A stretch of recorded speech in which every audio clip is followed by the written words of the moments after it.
Hello everyone, and welcome to my Soap Twist 24 channel. I hope everyone is having a wonderful day.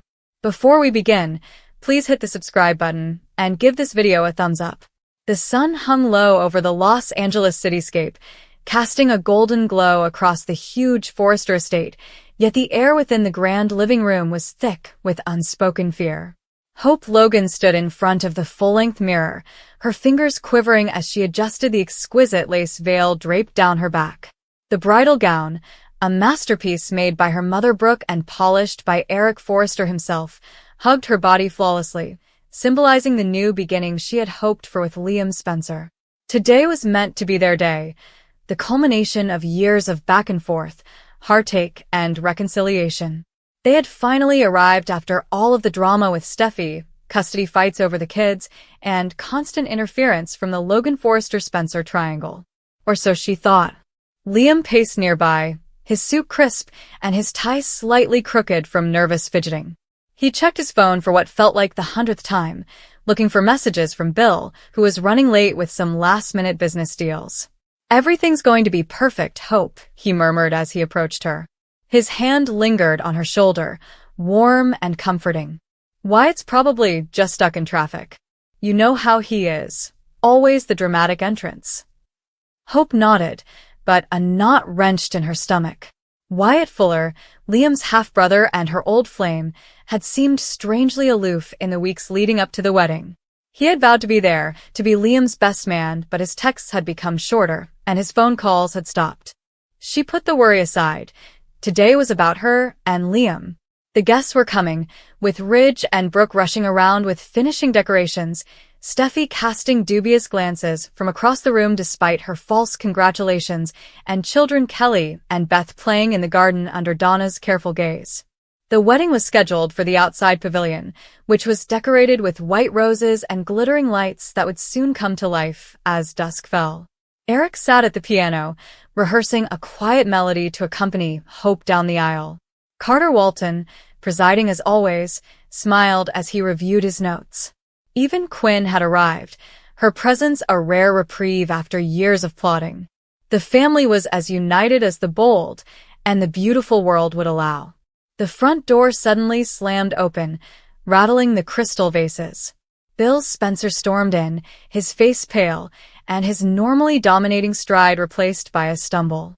He grabbed his phone tightly, his eyes frantic as they swept the room. "Liam," he blurted out, his voice cracking. "Hope, oh God." Liam froze, his heart dropping. "Dad? What is it? You're scaring everyone."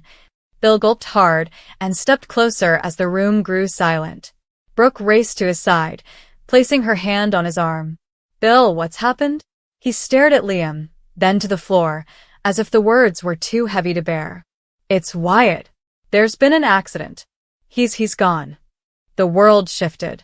Hope's veil slid from her fingers and landed at her feet, like a surrendered flag. Liam's knees buckled, so he clutched the edge of a chair for support. "What? No." "Dad, tell me you're joking. This isn't funny." Bill shook his head, tears flowing down his craggy face, something no one in the room had ever seen. "A car crash on the PCH. He was driving too fast," they said. "He lost control. The paramedics, they did everything they could. But he's dead, son. Wyatt's dead." A collective gasp echoed around the room. Steffi covered her mouth, putting her enmity with the Logans aside in the face of actual tragedy. Ridge took Brooke into his arms as she sobbed. Eric's hands remained motionless above the piano keys. The children, sensing the change, peeked in from the garden, their innocent expressions marked with confusion. Hope's thoughts whirled. Wyatt, the vivacious and charming Wyatt, with his easy smile and unshakable energy. The man who once proposed to her on a Hawaiian beach and competed with his own brother for her affection. The one who had repeatedly moved aside, only to discover that his own enjoyment was temporary. Dead? It could not be. Just hours ago, he sent a thumbs-up emoji to Liam's bachelor party recap group text. Liam dropped to the floor, head in his hands. No, this can't be happening. Not Wyatt. Not today. The wedding, just on the verge of ecstasy, shattered like fragile glass. Carter closed his journal thoughtfully. We have to postpone. There's no way. But the words were lost in the confusion that followed. Phones rang with emergency warnings. News of the tragedy was already spreading. The paparazzi mobbed the gates, sensing blood in the water. Inside, the family had split into grief-stricken fragments. Brooke was the first to react, her mother instincts taking over despite the shock. She knelt beside Hope and drew her daughter into a tight embrace. "Honey, breathe. We're here. We'll get through this." Hope held to her, tears streaming down her lace bodice. Mom, why? Why him? He was supposed to be here. Laughing, making jokes about Liam's vows.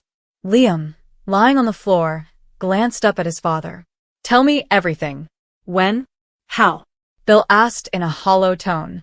Wyatt had left the Spencer Publications office early, eager to attend the wedding.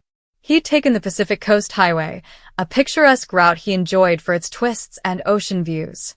Witnesses reported his sleek black Mustang, a present from Bill, swerved off the road near Malibu. Skid marks indicated that he swerved to avoid something, either an animal or approaching cars. The truck crashed down an embankment, flipping several times before erupting into flames. By the time first responders came, it was too late. Wyatt Fuller, age 35, was pronounced dead on the scene. The room whirled with memories. Wyatt's contagious laugh echoed across the Forrester hallways during family gatherings. His plans with Sally Spectra, and his brief stint as a jewel thief turned hero. He bonded with Bill over swords and adventure, only to disagree over women and loyalty. Hope, sweet, complicated Hope, had loved both brothers in her own unique way. Steffi, the stoic Forrester, approached Liam carefully. "I'm so sorry, Liam." Wyatt, he was family. Liam nodded numbly, his gaze remote. He was my brother. My best friend. How am I supposed to get married now? With him gone, the postponement was immediate and wordless. Guests were gently pushed out. Zend offered condolences, Paris whispered prayers, and Thomas stood awkwardly with his son Douglas. The pavilion's lights darkened, and roses wilted in the evening breeze. In the hours that followed, the estate transformed into a beehive of sadness. Police arrived to take statements, but Bill had already twisted strings to obtain the whole report. The autopsy is still pending, but preliminary findings indicate to high speed and possibly distraction, a text message on his phone from an unknown number that was time-stamped just before the crash. Hope changed out of her dress in a haze, slipping into pants and a sweatshirt. She found Liam in Wyatt's former room at the Spencer Beach home, where he had stayed the night before. Photos cluttered the nightstand. Wyatt and Liam as children, smiling with their father. Wyatt and Flo during their brief wedding, Wyatt proposing to Hope with the notorious diamond.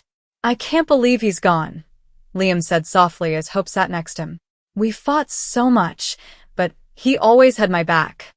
Hope clasped his hand. "He loved you more than anything, Liam, and he was truly happy for us." However, skepticism crept in.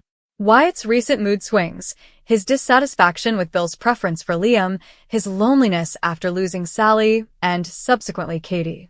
Had he been spiraling? The SMS message haunted them. Who was it from? As night fell, the family gathered at the hospital morgue for identification. Bill, Liam, and Flo, Wyatt's ex and confidant, stood before the sheet-covered body. Flo sank in weeping, her relationship with Wyatt entangled in a web of forgiveness and love. He was finally getting his life together, she cried. Why now?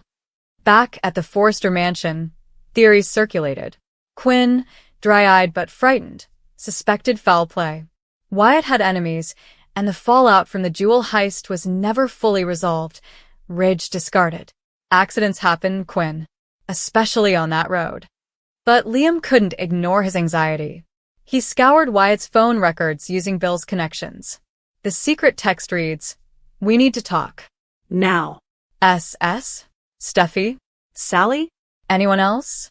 The wedding, initially slated on that magical evening, was postponed indefinitely. The invitations have been recalled, and the merchants have cancelled. The loss overshadowed Hope and Liam's love, which was as strong as ever. Days passed in a haze of funerals and flashbacks. The service was held in the same pavilion, now covered in black. Eulogies flowed in. Bill spoke of his son's fire, Liam choked up with memories of brotherhood, and Hope shared how Wyatt taught her to believe again. Despite the pain, fissures appeared. Liam plunged himself into the investigation, confident that the incident was not random. He faced Steffi, and her initial S fit well. "Did you text him? Were you trying to stop the wedding?" Steffi fiercely denied. "I wouldn't. Wyatt and we buried the hatchet years ago." Then Sally's spectre reappeared, dramatic as usual, claiming the text was her own. "He owed me money from our previous designs, that's all." But evidence accumulated. Tire marks did not indicate a simple swerve. Are the brake lines tampered? A rival to Spencer Publications? Hope encouraged Liam, but the postponement weighed heavily. "We can't marry with this hanging over us," she said one night as they sat near the beach where Wyatt's car had crashed. Liam agreed, but his obsession intensified. He brought up previous arguments. Wyatt's jealousy over Hope, his disdain of Liam's perfect life. Flashbacks flooded their heads. Remember the cottage where Wyatt rescued Hope from Quinn's madness? When he contributed a diamond to save the company. His anguish came when Hope repeatedly selected Liam. The family rallied. Brooke urged healing, Ridge offered insight, and Eric created a memorial piece, a vibrant necklace representing Wyatt's energy. Weeks stretched into months. The investigation stagnated, and the official verdict was accidental death caused by irresponsible driving. But Liam knew better. An anonymous tip led to a mechanic's business, where a shadowy individual acknowledged to disabling the brakes on orders from Sheila Carter. Sheila, the perpetual evil, reappeared in the picture. Had she targeted Wyatt to harass the Spencers while imprisoned but still with reach? Confrontation ensued. Finn, her son, warned them off, but Liam persisted. Sheila giggled in her cell. "Wyatt, collateral. I wanted Bill broken." Twists emerged.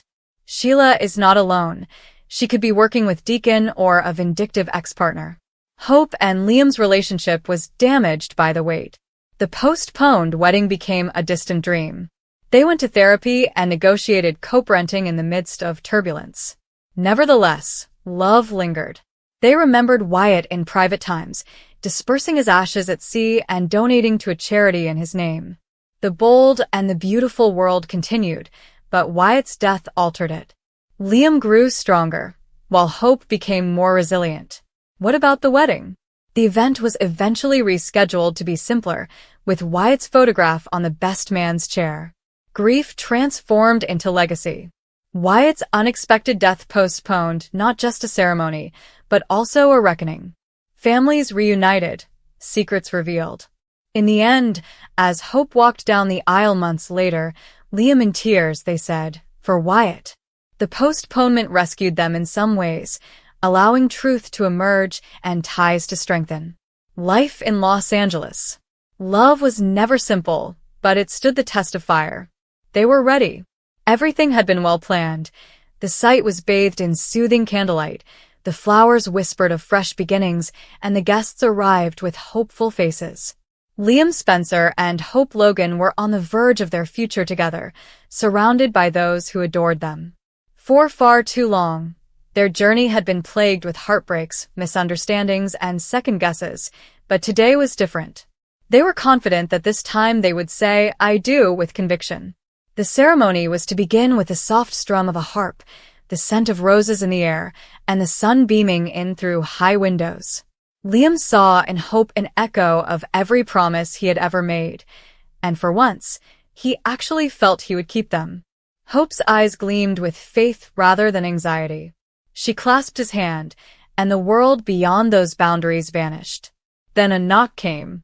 Soft at first, urgent the next. The best man sneaked into the room, pale-faced, with a letter shaking in his fingers, just before the bride entered. His voice crackled. There was an accident.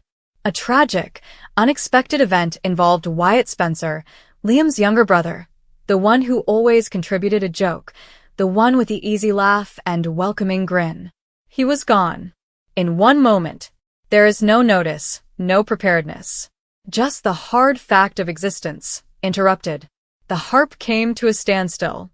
The blooms suddenly appeared excessively heavy. Guests muttered, causing uncertainty across the room. Hope paused, her gown rustling silently as she stood still. Liam's arm tightened around her waist, and his own breath caught in his throat. His wedding day had begun, but it also felt like it could end before it had properly began. Chaos ensued in slow motion. The officiant cleared his throat. The guests shuffled. Some cried out. Someone reached for Liam's hand. Another arm wrapped around Hope. Time passed, yet everything felt suspended. Liam drew Hope in closer, and for a brief moment, they clung to each other. Not as bride and groom, but as two individuals attempting to stand steady in the face of a loss neither was prepared to confront. Eventually, the decision was made to postpone. The vows would have to wait. The love would not fade, but the celebration could not continue. Not today. The world they had created in miniature, the aisle, the gathering relatives, the bridal bouquet, disappeared around them as all attention moved to mourning. The presiding priest delivered words of sympathy, but there was no longer a sermon on joy. Instead, the day was one of calm. A postponement. Later, in a secluded corner of the estate, Liam and Hope sat together, the bridal gown still spotless and Liam's suit immaculate and unwrinkled. Around them, the area that should have been filled with joy had been muted by the weight of absence. Liam's eyes were crimson. Hope's face was pallid. Neither spoke. Words seemed inadequate. How could they say, "I do," when someone so involved in their journey was no longer present? Wyatt had been the link between them more times than he knew. He'd been the younger brother who taunted, the ally who offered advice, and a part of the vow they were about to make. And now, suddenly, he was gone. The magnitude of it hit them both. Liam's sorrow of loss. Hope was grieving over a day that had been cut short, and she was unsure how to go. Life resumed in the days after the postponement, but everything felt different. The invitations stayed printed, the cake sat in its box, and the flowers intended for celebration faded in their vase. Friends and family expressed condolences, dinners arrived at the door, and the condolences were earnest, but none could break the silence that had descended inside Liam and Hope. They had to question themselves. What happens now? Do they still want to walk down the aisle together? Did they still believe in the world they envisioned? The postponement was more than just a delay in the ceremony. It was a moment for thought, for healing, for questioning what their love meant in the face of catastrophe. Liam spent hours at the empty chapel where they were supposed to marry. He walked down the aisle alone, anticipating Hope at the end. He knelt near a bench, hesitated, then rose up. He remembered Wyatt's laughter, their sibling rivalry, and his encouragement.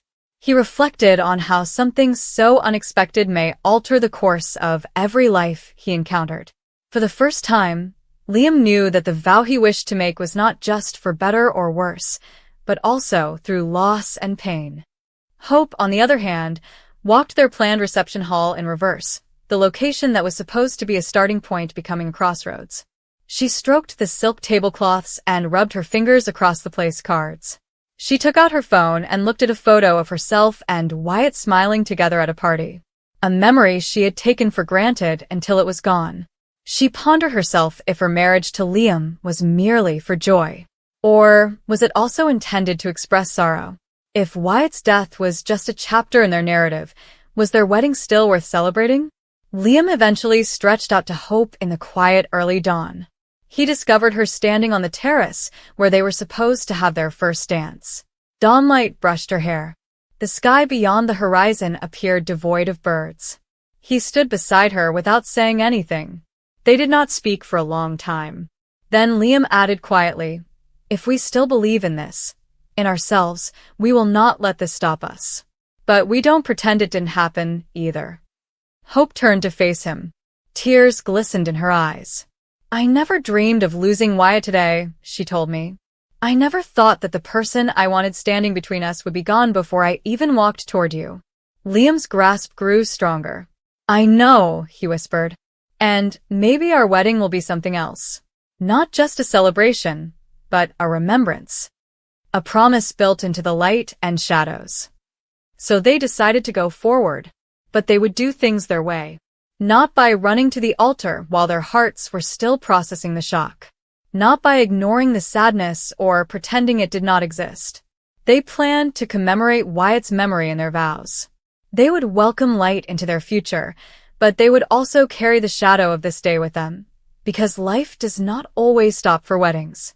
They changed the date and informed guests that the event would be rescheduled. Meanwhile, they slowly rebuilt. A walk together via the park where Liam and Wyatt used to play basketball. A intimate meal with Hope's closest friends, with genuine laughing. Letters written to families that have lost someone. A moment of silence at the scene of Wyatt's accident. In those gentler days, Liam and Hope found strength. Not the loud sort of strength, but the quiet kind that develops when you share your vulnerability and hold hands through uncertainty. They realized that the wedding was part of the journey, not the goal. And like life, the trip is fraught with sadness and interruption. It includes the sudden absence of someone important. It includes the option to continue nonetheless. When the day arrived again, they were prepared, but not in the same way. The setting sparkled with the same beauty as previously, but the mood was more than just joyful. It was filled with memories. Liam and Hope stood before relatives and friends, the light soft, the air crisp with hope yet grounded in meaning. When the officiant inquired, "Do you take this person?" Liam stared at Hope and reflected on Wyatt and all that had brought them together. When Hope glanced back at Liam, she saw a different, deeper man. It wasn't just a ceremony when they said, "I do." It was a commitment that recognized both love and grief. A pledge that the future they create together would accommodate every aspect of their story, the joy, tears, and unexpected turns. A wedding is distinguished by honesty rather than perfection.